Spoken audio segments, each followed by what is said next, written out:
ang volunteerismo ni Brother Norodin. Nangutang na, pero sigurado tayo na hindi siya bahagi doon sa mga taong nagigipit sa Bombay, kumakapit. Hindi po siya kasama doon. Thank you, Brother Norodin, for your very meaningful and inspiring initiative of coming over here. Pero ayoko yung hangera. Okay na kami sa unan. Medyo malambot yung unan kumpara sa hangin. Ang ating tagapagsalita mula sa SFGF, bagong panghuli sa Aguila ng Cagayan, Colonel Yu. Please come over. Nandyan pa ba? Si Colonel Yu. Ayan. Siya po ay nag-iisa lang. Only you. Come here, please, Colonel Yu. SFGF. Kagrupo ito nila Captain Dado Enrique. Mga tagapagtanggol ng sambayan ng Pilipino. Dito na, sir, sa entablado. And then, ang Aguila ng Cagayan, please pumunta na po kayo sa harap. And then we will have the community gathering for the final portion. Salamat kay Rick. Una-una, nag-extend po si Chairman Dado na pasalamat sa inyo dahil sa pagkilala ng aming grupo. At siya rin po ay kaya rin niya ang sovereignty ng ating Pilipinas. Lahat ng tao ng Pilipino ay may karapatang magsalita laban sa mga katiwalian. Ang pinapaabot niya sa inyo ang for justice and growth for the Filipino family at sa para sa bayan. Higit sa lahat, pinapaabot niya ang pagkumusta sa inyo. At kami po ay kasama din sa mga grupo gaya ng inyong alihakain sa mga plano natin sa mapaayos natin ating bansa. Higit sa lahat, mapaayos din natin ang ating mga buhay, mapaayos natin mga katiwalian ng mga nasa kasalukuyang gobyerno natin. Kami po sa SGF, kasama niyo sa mga lahat ng plano na maging anong mangyayari. Hindi rin namin gusto yung violate na laban sa mga gobyerno. Kundi peace ang natin, peace rally ang natin gagawin. Kaya ng kaya ng natin mga grupo, Atty. Pasio, Congressman Taras, kay Eric, at iba pa mga kasama natin sa mga ngayon nandito, mga leader. Iisa lang po natin plano dyan. Kaya amasahan niyo yung SGF na kami lalantad sa anumang panahon na kailangan niyo kami. Muli, papasalamat po si Captain Dado sa inyong suporta at sa mga kailangan natin. Maraming salamat po. Maraming salamat sa grupo ng SFGF at kagrupo nila Captain Dado Enrique with their representative right now, si Colonel Yu, retired Colonel Yu po ito. Mula sa Aguila ng Cagayan, kung pwede po lumapit na dito, huling pagpapahayag. And then other Ka-Onings, Duterte, Riders, Supporters, Philippines. Last two na lang ha. Pasensya na doon sa mga hindi na pagbigyan dahil tayo po ay may time limit dito sa Club Filipino at mayroon po tayong community activity of solidarity and final community singing and oath-taking. Tawagin muna natin bago ang huling dalawang panghuli. Si Aguila ng Cagayan, hindi po si Aguinaldo ito, Aguila, Philippines, Cagayan ito.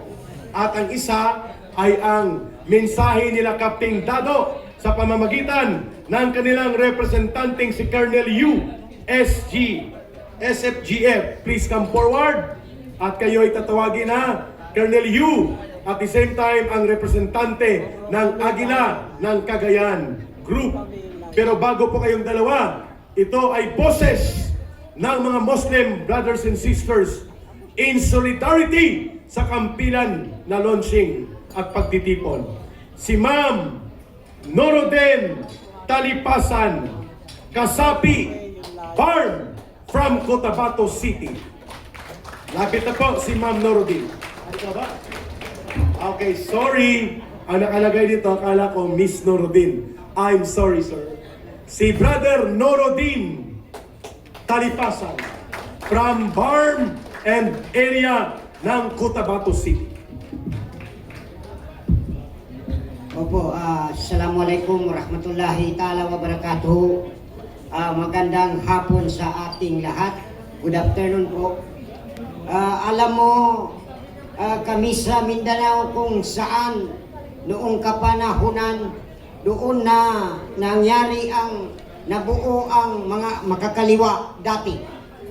Kami yung mga mamamayan na lumaban sa gobyerno noon, ang aming mga ninuno dahil sa martial law noon. Opo, kami po noon ay palaging may gulo. Ang sabi nga ng mga may kasabihan na where war never end ay nasa Maguindanao. Kung saan nabuo ang MNLF, kung saan nabuo ang MILF.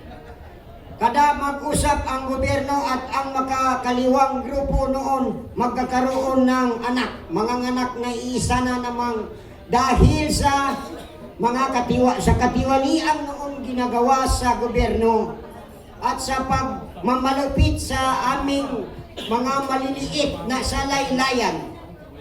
Kaya kami hanggang kaya pa namin na naiwan ngayon ng mga ninuno namin kung saan nakita namin ang liwanag dahil kay Tatay Digong. Halos 50 dekada ang pag-uusap ng gobyerno at ang MILF. Saka pa pinirmahan, saka pa naibigay sa amin ang katarungan aming minimithi ay noong may halal si Tatay Digong. Bago kami naging kasapi, bago nabuo ang aming grupo, sir, na kasapi ay dati na kaming MRRD, NECC, ARMM pa po noon. Medyo kinakalaban din namin ang governor noon. Noong magkaroon ng eleksyon sa pagka-presidente, alam niyo ba na ang lakas ng suporta namin kay Sara Duterte? Pero bigo kami. Dahil bigo kami noon dahil hindi siya tumuloy.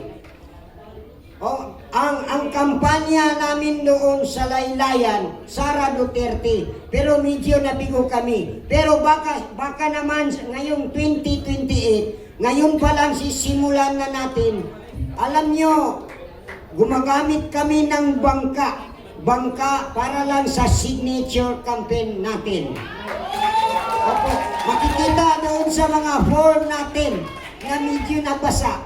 Pasensya lang. Pero kahit pa paano, ginagampanan namin ang tungkulin para makabayad man lang kami kay Tatay Digong sa ginawa niyang pagbigay sa BOL, ang Bangsamoro Autonomous Region in Muslim Mindanao na kanyang ibinigay ngayon kung saan kahit sa laylayan ngayon inaabot na ng programa ng aming butihing chairman.